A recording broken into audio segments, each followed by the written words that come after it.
नमस्कार, मैं हूं आपके साथ अग्रिमा और आप देख रहे हैं रिपोर्टर मैडम। ममता बनर्जी और तृणमूल कांग्रेस के लिए मुश्किलों का दौर खत्म होने का नाम ही नहीं ले रहा है। 2026 विधानसभा चुनाव में मिली बड़ी हार के बाद अब पार्टी के अंदर बगावत और इस्तीफों का सिलसिला तेज होता जा रहा है। शुक्रवार को टीएमसी को तब बड़ा झटका लगा जब ममता बनर्जी के बेहद करीबी और पार्टी के वरिष्ठ नेता ज्योति प्रिय मल्लिक ने पार्टी के सभी संगठनात्मक पदों से इस्तीफा दे दिया। उन्होंने अपनी खराब सेहत को इसकी वजह बताया, लेकिन राजनीतिक गलियारों में इसे सिर्फ स्वास्थ्य का मामला नहीं बल्कि टीएमसी के भीतर बढ़ते असंतोष से जोड़कर भी देखा जा रहा है। ज्योति प्रिय मल्लिक कोई साधारण नेता नहीं है। वे 5 बार विधायक रह चुके हैं और उत्तर 24 परगना में टीएमसी का बड़ा चेहरा माने जाते थे। खाद्य एवं आपूर्ति मंत्री से लेकर वन मंत्री तक कई महत्वपूर्ण विभाग संभाल चुके मल्लिक को कभी ममता बनर्जी का सबसे भरोसेमंद सिपाही कहा जाता था। लेकिन 2023 में राशन घोटाले के मामले में ईडी की गिरफ्तारी, 15 महीने की जेल और फिर 2026 चुनाव में हावड़ा सीट से 31,000 वोटों की बड़ी हार ने उनकी राजनीतिक स्थिति को कमजोर कर दिया। दिलचस्प बात यह है कि कुछ ही दिन पहले ममता बनर्जी ने उन्हें फिर से पार्टी की वर्किंग कमेटी में जगह दी थी, लेकिन अब उनका इस्तीफा कई सवाल खड़े कर रहा है। यही नहीं, उत्तर बंगाल में टीएमसी के बड़े चेहरे और सिलीगुड़ी के मेयर गौतम देव ने भी अपने पद से इस्तीफा दे दिया है। उन्होंने इस्तीफा देने के तुरंत बाद सरकारी गाड़ी और सुरक्षा भी छोड़ दी है। राजनीतिक जानकार इसे एक सामान्य प्रशासनिक फैसला नहीं बल्कि बदलते राजनीतिक माहौल का संकेत मान रहे हैं, खासकर तब जब हाल के दिनों में कई अन्य बड़े नेता भी पद छोड़ चुके हैं। कोलकाता के पूर्व मेयर फिरहाद हकीम, बिधाननगर की मेयर कृष्णा चक्रवर्ती और दार्जिलिंग क्षेत्र में ममता बनर्जी के करीबी सहयोगी अनित थापा पहले ही अपने पदों से इस्तीफा दे चुके हैं।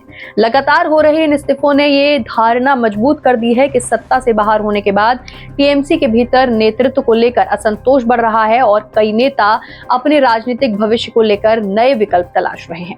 सबसे बड़ा सवाल यह है कि क्या टीएमसी अपने इतिहास के सबसे बड़े संकट से गुजर रही है। 28 साल पुरानी पार्टी ने पहले भी कई राजनीतिक चुनौतियां देखी हैं, लेकिन इस बार स्थिति अलग दिखाई दे रही है। एक तरफ भाजपा लगातार अपने संगठन को मजबूत कर रही है, वहीं दूसरी तरफ टीएमसी के बड़े नेताओं का पार्टी से दूरी बनाना ममता बनर्जी की मुश्किलें बढ़ा सकता है। अगर आने वाले दिनों में ये इस्तीफों का सिलसिला नहीं रुका तो पश्चिम बंगाल की राजनीति में बड़ा बदलाव देखने को मिल सकता है। अब नजर इस बात पर होगी कि ममता बनर्जी इन झटकों से पार्टी को कैसे उभारती हैं, क्योंकि विपक्ष में बैठी टीएमसी के लिए ये सिर्फ कुछ नेताओं के इस्तीफे का मामला नहीं बल्कि संगठन को एकजुट रखने की सबसे बड़ी परीक्षा बन चुका है। क्या टीएमसी इस संकट से उभर पाएगी या फिर बंगाल की राजनीति में एक नए दौर की शुरुआत होने जा रही है? यही सवाल आज सबसे ज्यादा चर्चा में है। इसके साथ ही राजनीतिक विश्लेषकों का मानना है कि टीएमसी के सामने सबसे बड़ी चुनौती सिर्फ नेताओं के इस्तीफे नहीं बल्कि कार्यकर्ताओं का गिरता मनोबल भी है। लंबे समय तक सत्ता में रहने के बाद पार्टी पहली बार ऐसे दौर से गुजर रही है जहां उसे विपक्ष की भूमिका निभानी पड़ रही है। सत्ता में रहते हुए संगठन को एकजुट रखना आसान होता है, लेकिन सत्ता से बाहर होने के बाद असली परीक्षा शुरू होती है। यही वजह है कि अब टीएमसी नेतृत्व पर दबाव लगातार बढ़ता जा रहा है। वहीं दूसरी ओर भाजपा इन घटनाओं को अपने पक्ष में जाती हुई राजनीतिक हवा के रूप में पेश कर रही है।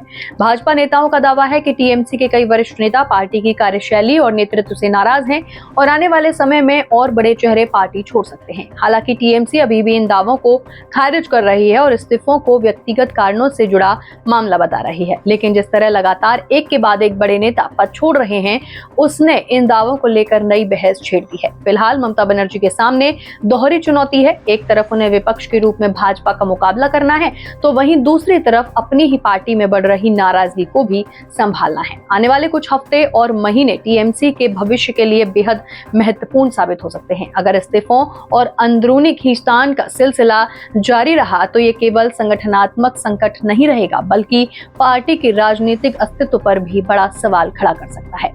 अब पूरे देश की नजर पश्चिम बंगाल की राजनीति पर टिकी हुई है। क्या ममता बनर्जी एक बार फिर अपने अनुभव और राजनीतिक कौशल के दम पर पार्टी को संभाल लेंगी या फिर टीएमसी में शुरू हुआ ये संकट आगे चलकर बड़े टूट की वजह बनेगा? आने वाले दिनों में इसका जवाब साफ हो जाएगा, लेकिन फिलहाल इतना तय है कि तृणमूल कांग्रेस अपने सबसे कठिन दौर से गुजर रही है। इस पर आपकी क्या राय है, हमें कमेंट बॉक्स में लिखकर जरूर बताइएगा और देखते रहिए रिपोर्टर मैडम।